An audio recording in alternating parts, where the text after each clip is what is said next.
Okay, so here we are. I'm gonna do small things today. But, so in the future...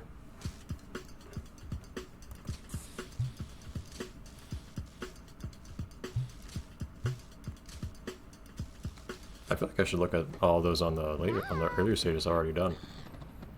Just to see what people say. But yeah, so we might actually be able to get 100% on all the stages now that we know that the game tells you where you've missed stuff. I don't know if it's a context-sensitive thing, like you have to have reached the exit or done other completionist stuff first before the game will tell you.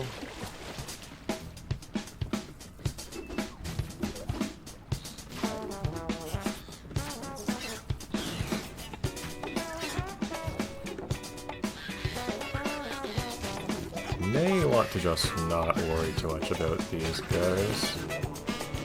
The inkies. Get stuck on stuff way too easily in this game. Oh shit, hold on.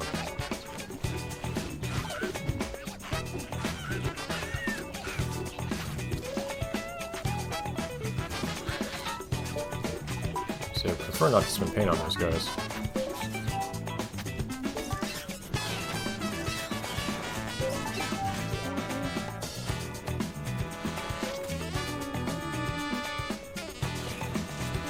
Stuff. Satisfying to paint more things I'm allowed to. We can paint each other separately, jeez. Okay, anyways.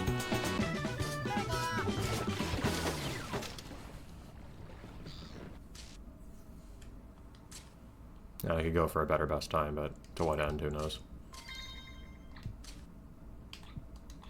Now let's do the other one. Maybe a bit more platforming. Oh, whoops. I apparently bumped my microphone in just the wrong way as I was turning on my sensor bar temporarily to do that. So yeah, problem, my microphone stopped working. So here I am in post, having to re-record most of the commentary for this episode. Thankfully, this is only like 20 minutes, if that, of footage, so we'll just do what we do here. Unfortunately, it doesn't include a whole replay of the preceding stage, but it's a fast one. But I don't know, I guess I'll see what this game looks like watching someone else play it. By that I mean watching someone play it who's not me in this present moment. I do like how they're starting to at least imply that you ought to learn to jump on walls like that and jump off of them and ride them a bit. Even though I don't think the game's really told you explicitly to do that at this point. I probably did spend a bit too much time just then doing things that were not moving forward in the stage, because the whole point of these stages is to be strict on the time. And I do not have a lot of time left at this point. I think around this point I looked at the clock and saw like, oh whoops, I have 15 seconds left before Mr. Brown started telling me. I admit I forgot all these characters' names other than Biff. One thing that comes up... I noticed I only have 3 left, so I try to go for them, and then there we go. At the very end there, I was just like struggling to get the exit to get focused. See, I only had a third of a second left. But anyways, one thing that you'll see me start doing in the next stage, or in my fast playthrough of the second stage of Uptown, I'll explain what I'm doing here in a second. Is pressing B to let go of walls when I'm stuck on them. That's the only way to drop off a wall when stuck is pressing B. I usually expect you could just hold the direction opposite of the wall that you're stuck on and that would drop you off, and it never works. It's just not a mechanic. So I end up jumping instead, and then I fly off somewhere I don't want to be. That happened a lot when I was playing the game originally as well. No, what you can do is you can just press B. But what I'm doing here is I'm realizing, hey, since we know how to actually unveil all the dialogue in these loading screens that I wasn't showing earlier, hey, how about we actually go through all the ones we missed and just look at them. For instance, here in Free Paint, it actually explains what Free Paint is, which I missed last time because I did not bring up the dialogue. But of course, I'm going to have to be careful from now on, apparently. Apparently, I might bump my microphone in a way that causes the causes it to stop functioning until I unplug it and plug it back in. And I have to re-record a commentary for a whole bunch of something. But that's all I'm doing here. I'm just showing off this text again. So for instance, they give you a slightly more context for these. I thought I did remember when I was seeing these loading screens again after starting the Let's Play. I thought I remembered there being like people showing up in these different rectangles and whatnot. I just didn't remember how they actually showed up. You had to point to the screen. Whoops, so that's how it occurred to me to try it at one point.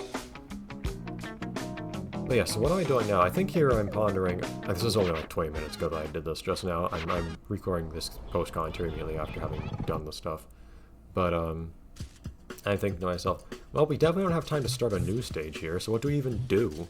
I wasn't really planning on coming back to this stage to get the time reward for it, but there's nothing else to do with these 20 minutes. I could just say, well, we already spent like 20 extra minutes in the last episode, so I could just not record this episode. But nah, I said let's actually do something here. And I'll just go through the stage quickly. It is... I actually kind of like the approach of going through a stage once in a completionist way and once in a fast way, because it emphasizes different mechanics. I will say, actually, I think this game so far has been playing the worst when playing it in a completionist mindset, though part of that is the fact that I hadn't realized that your radar would show buildings you still need to paint. Once you realize that, then it's not as bad. I was also wondering if your size changed, like the pattern that gets drawn on things. Or maybe it's just if you paint on something more than once. So it's like falling in the water here, very nice. Again, basic platforming still doesn't feel too comfortable for me in this game. I don't know if you paint something multiple times the second time around it has a fancier pattern on it, or if it's your size needs to be beyond a certain amount. But I am starting at this point to use the radar a lot more. But what I'm trying to do here is see, hey, does it tell me if I'm missing any building on my radar right now? Right now it's not showing me anything, actually. So I don't know if you need to have a certain... I don't know if you have too high a density of unpainted buildings around you if it doesn't show you unpainted buildings on your radar then, or if you need to like have completed the area first, or what. I don't know how it works. I'm trying to understand that here. But yes, normally if you're trying to like 100% a stage, or at least be fairly thorough with it, the score component doesn't really matter at all, because it doesn't matter that the next area is being opened up, because, well, you still want to do all the stuff in the area you're already in before entering the next one. Whereas, when you're actually trying to be fast, you really are trying to do the bare minimum in each area, and that means you want to also accept the skip this dialogue there, which was new dialogue, because we did that mission without him asking us last time we were here. But now we actually do need to worry about points, because we need to get as many as possible as quickly as possible so we can move on to the next area. Granted, we can also decide where we want to get the points. We just need to get enough points by the end of the stage to leave the stage. Of course, I can't move to the next area until I get enough points to go into the next area. But once I open the next area, I can also just say, hey, I'm going to stay in this area and get a few more points here before moving on to the next one to give myself a head start. And I do a little bit of that here, I think. I think my strategy here was generally to get all the transform engines, all the transform engines. And just I think that gives me lots of points. I haven't looked too close at how many points I think from any given thing I have to it, but still, it's at least a strategy. I do also sort of like these painting things missions, because these objectives are the ones that accomplish multiple things simultaneously, where you get a lot of points from painting the town anyways. So it seems really wise to activate these objectives that also give you extra points for completing an objective on top of painting stuff. It also gives you points in its own right. At this point, I'm also to where I remember what some of these objectives are, so I can do things like just make sure I have the right color of red or something like that. this is one of those times where I'm even trying to jump at a particular speed off a wall, but I can never predict how quickly I'm going to jump off a wall. This is exactly what I was saying at this point in the video. It's a weird kind of deja vu for me saying it now. But yeah, that bugs me a lot. I can't productively platform. I can't even judge how far I'm going to jump. It bugs me. It's a freaking issue for me at the wall jump specifically. I don't know what makes you jump so much faster sometimes than others. Anyhow.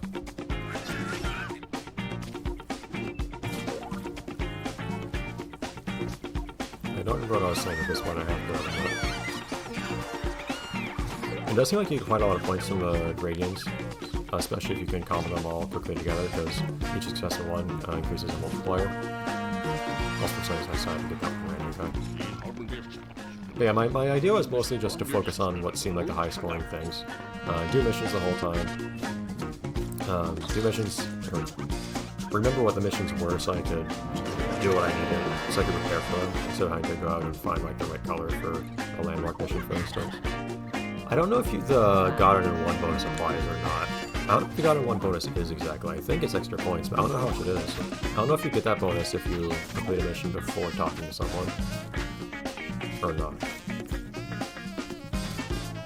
But I probably don't need to worry about the meta to that degree, to be perfectly honest, so it's probably not that big of a deal. I generally try to go for these pickups for the color energy as well, when I see them. Like that one, because that's 1,000 right there, that's pretty good. A random building is usually 100, right? I think sometimes you can get combos from buildings, so you can get like 100 and then 200 for the next one and so on, but that seems a bit tough to do, literally. I still just like round to the point where even if I am getting it accidentally in a mission like this one, or in a quick run of a level, I still won't use it, although in this case I guess I hidden grades specifically anyways, but still. And billboards are worth 500 as well, those are also good to get for lots of points. I'm just trying to prioritize all of the things other than just painting walls. Like, just painting a building still gives you points, a lot. I can get 100 points per building as you're seeing here. It shows that up here doing a lot of it. But it also seems wise to, getting stuck on signs. Well, it also seems wise to trying to jump on top of you. I'm just barely not able to jump on top of you. It seems wise to do things like missions that give you more points and getting pickups that give you more points and going for transforming things that give you more points or getting gradients that give you more points. The thing that feels really weird to me about trying to go quick through the stage in this game is that it kind of really, the thing it most discourages is actually trying to paint that much stuff. You don't leave that much of the stage actually very colorful. Because just the way it's designed, that's a thing that gets you points, but it's the least productive way to get points really. You know, it does give you points. You want to instead be doing missions that give you landmarks and give you extra points for painting a thing, maybe. One mission I don't do is, I don't do any missions that are this. I did the first one, I guess, but the mission that takes you to the secret path, for instance, you just run through there and get some... I'll just pass some flares and that's really it. That one didn't seem to me worth doing, because you're not really getting points while you're doing it. Most of these missions do give you points while you're doing them. I guess if you're going through a path where you're painting stuff along the way, it can be worthwhile doing the missions. They're just point A to point B. But otherwise, the landmark missions give you a lot of points for landmarks. The painted, this colored missions also give you points instead of painting the things in the first place, if you haven't already painted them. Those stages seem like to me a good idea. You also get some points, however, if it's that many for defeating enemies. So I don't know if the missions might be worthwhile. So the reason I was still hanging around here at this point also, by the way, since I was certainly speaking able to progress, was I specifically wanted to get this transform engine. And now that I got this, I'll continue. But what I noticed shortly after is, sure I got this thing now, but there's another transform engine immediately after. It's the one on this bridge here, which I do not have enough points for.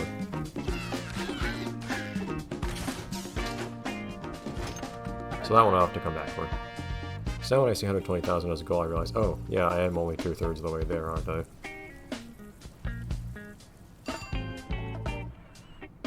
But the time bonus is still not mattering. The time the whole every stage is timed thing doesn't really feel like it makes sense to me in either playstyle. It would kind of make sense in a...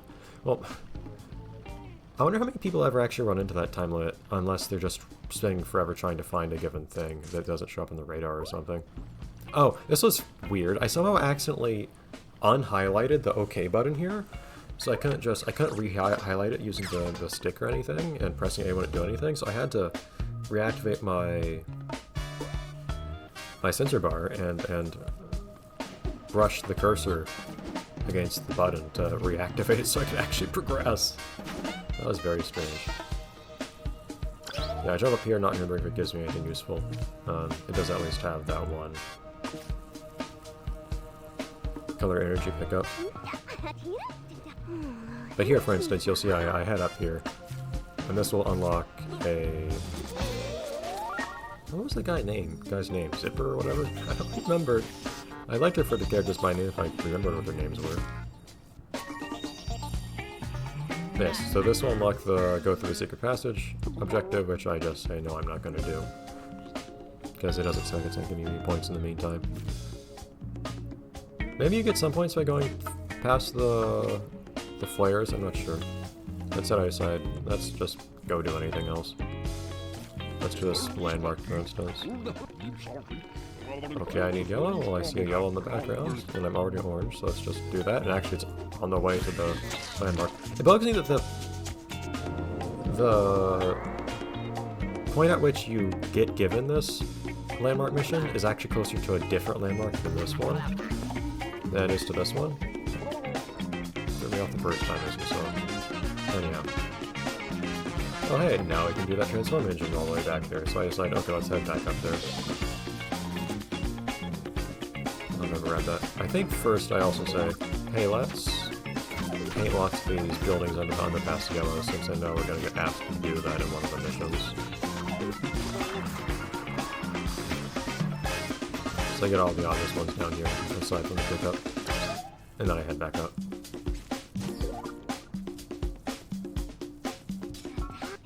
Oh, okay, I guess I decided to actually finish up this objective first before I forget. And again, you can see here how they are a little strange in which buildings they decide to include for this, because, yeah, sure, there are these over here that are under the underpass, but then there's, I don't know why I didn't get that billboard. There's these ones, which you saw last time, which are nowhere near the underpass. And then there are a few more. There are these ones, all the way off to the side here. Under the bridge in any capacity. Why the heck are these ones included? A couple of these are kind of in shadow, which follows the logic that was presented, but still. Okay. How do I just directly give you the time bonus of making it spawn next to you, and sometimes like, on the ground off of a ledge that you're standing next to, in a way that's easy to miss? I guess it just feels a bit more rewarding to grab the thing yourself. I don't know. Also, I noticed that the cars aren't driving through here. I do wonder about that. I don't know what it is you have to do. Oh, okay, that created a checkered line there. I guess now those cars are probably driving through here. I never looked back to check. But I was wondering, hey, it was actually really nice having those here, because this is a spot that's nice to be able to move through more quickly, since it explicitly lets you jump on those guys. I don't know if other stages could yet. Yeah, see, on the right side of the screen, I just saw those guys zipping past. Did not mean to come down here, but I don't know. Being trees and whatnot is not the best use of my time here, so I decided not to do too much down here. Still pick up the life. Oh, no, I did not. I did not pick up the life out of habit, because I have no use for it. Yeah, see, I don't know if I noticed these guys were here right now. Right there, I checked something. Sometimes some of those spots that you're jumping off of, some of those Z spots, are pretty appealing looking spots to actually just stop and just, you know, go from there as a way of getting to a particular location. So what I checked there was if you could just press B to quickly drop off of one of those, instead of pressing Z again and shaking the remote. And yes, it does work. You can drop off those immediately. That's something I'll have to keep in mind. Yes, I did use this particular run through this stage again as an opportunity to try to refine some of my movement skills. trying to build some intuition, trying to get used to things like pressing B to get myself over the wall more quickly and easily, instead of just struggling to, you know, get off the wall at all, and then jumping off the wall and then flying off with a speed that I did not desire. At this point I realized, okay, I think this point we just stop and head to the exit. I realized, okay, we're gonna need a primary color to start off here, so let's just grab that so I can work on the monument. It does also occur to me, like we saw in the first run through this stage, I don't think you have to do the monument. But I think, okay, the monument probably gives you a whole bunch of points. This one might give you an especially large number of points, since one, it takes a lot of effort to do, and two, it's supposedly your big target for this stage. To the point where it just feels kind of silly not to have to do it if you don't have to. And now I'm using the radar to try to find the appropriate colors that I actually need. Again, try to be quick now. I keep accidentally pressing down on the D-pad when I'm trying to press left and right, in case you're wondering why it keeps going into first-person mode. Just getting a couple extra points of paint there. But yes, I think my logic here was just, this thing probably gives me a whole lot of points, so I'll just do this right now. It's probably a pretty worthwhile time-wise. I did also notice that you're given like 6 minutes for this objective too, which seems kind of ridiculous to me. I didn't realize it was that long. There was a particular point where I was kind of flirting, thinking, man, it's taking me a forever to get some yellow here. And the point is still to be fast going through the stage, of course, in general. But at the same time, I don't really have to hurry for this part here. Anyhow, that's that. So this will give me enough points to exit, I believe. One thing I don't think I completed earlier, though, is I think you either play this game going for 100%, and thus you get tons and tons and tons and tons of time bonuses, or you play this trying to get through a stage quickly-ish, and then you also don't need to worry about time. So the time limits feel kind of superfluous to me in general. I guess you're playing a weird kind of casual level where you don't try to go fast or get everything. Maybe you might run out of time, I don't know. Anyways, in a second here I think I will realize that I'm not seeing any audio, and then there will be a cut and I'll start talking again. Alright, see you then. Pass me, take it away. I think. Any second now. Hi, I have commentary now. I don't know what I don't know how long I didn't have microphone audio working. It was definitely working earlier. I'm pretty certain. So hopefully we'll see how long I lost that for. I'll probably re-record some post-commentary over the parts that I lost audio on. So you probably just heard a bunch of me doing post-commentary, and I probably explained it as I did it anyways. But anyhow, we got all the awards in Uptown. We have a couple minutes left for this episode, so well, let's reap all our rewards. We already have our cutscenes, of course. Might as well see this one.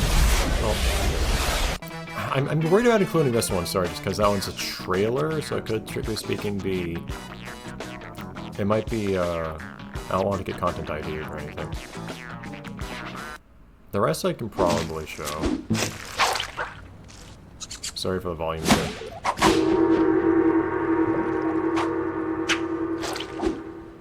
Interesting, I wonder if that was just kind of like a proof of concept for what the guy looks like.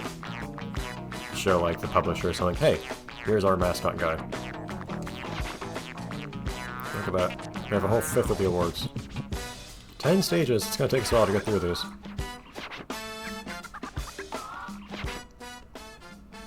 Oh, music's quieter now, awesome. Replicates Bob's color on activation. Is that true? I never noticed that.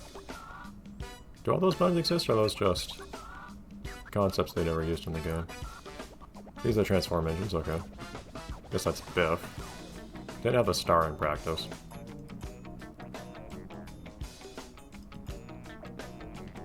It is funny seeing you can see what the different sources of inspiration they're going with for the different possible designs of Biff here. It's funny. Oh, that's just an opening cutscene. These two. The blip. And for some reason you have to keep repainting. Mad scientist. Brown. It's kind of brown. Yeah, they all do have a particular color to them, of course. But they don't represent all the colors, I don't think. Like, you don't have a purple, do you? Got orange, you don't have a yellow either, I don't think. Just green, brown. They're all colors you can be, though, at least.